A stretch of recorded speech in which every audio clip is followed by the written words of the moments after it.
Alors aujourd'hui, c'est le jour de la Toussaint, le 1er novembre. Et puis en fait, il y a un moment, qu'est-ce que c'est qu'un saint dans le christianisme? C'est quelqu'un qui est au ciel. Et donc c'est ce moment où on fête tous les saints du ciel, qu'on espère être une multitude. Et il y a une joyeuse confusion entre le 1er novembre et le 2 novembre, qui en fait est très bonne.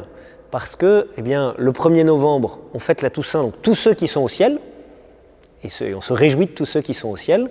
Et le 2 novembre, on prie pour nos défunts. Le sommet de la vie d'un chrétien, c'est d'entrer au ciel. Donc c'est une fête qui date depuis le début.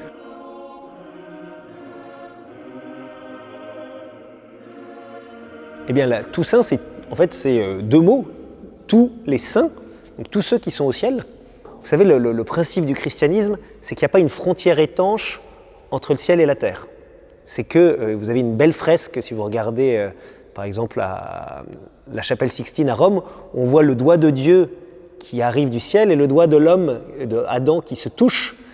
C'est de dire que la frontière n'est pas hermétique entre le ciel, où il y a nos défunts, ceux qu'on aime, et la terre, où nous qui sommes là et qui nous préparons un jour à aller au ciel.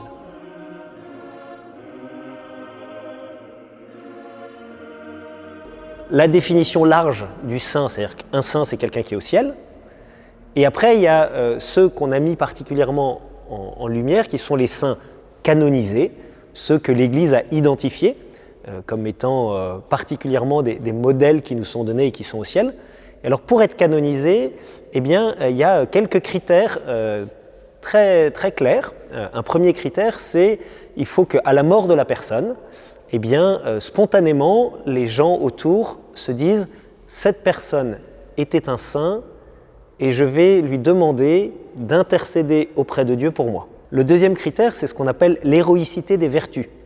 Et donc, quand on va ouvrir le dossier de canonisation, on va regarder la vie de la personne pour voir est-ce que sa vie était vraiment une vie qui était lumineuse et qu'on a envie de donner comme modèle à tous les chrétiens. Et puis le troisième critère, c'est qu'il faut qu'il y ait un miracle. Et qu'est-ce que c'est un miracle? Un miracle, c'est il faut qu'il y ait une guérison directement attribuée à l'intercession de la personne qu'on voudrait canoniser, qui soit une guérison médicalement inexpliquée, immédiate, durable, et avec un dossier médical fourni, qui nous permet de dire il y a eu un avant, un après, et les médecins ne savent pas expliquer pourquoi il y a eu cette guérison.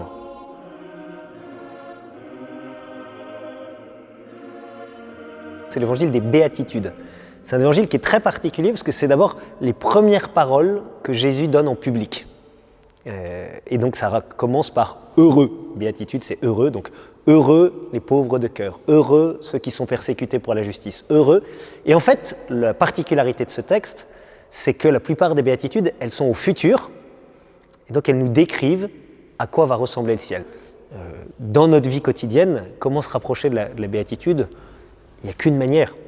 Jésus nous a donné une phrase, il nous a dit « aimez-vous les uns les autres comme je vous ai aimé ». Donc c'est ce don de soi dans l'amour, mais qui est un amour, vous voyez, qui n'est pas juste sentimental, qui n'est pas juste j'ai des sentiments pour l'autre, c'est un amour qui est un don de soi. Et donc qu'est-ce qui fait qu'une vie où on s'approche de la béatitude, c'est une vie où on se sera donné.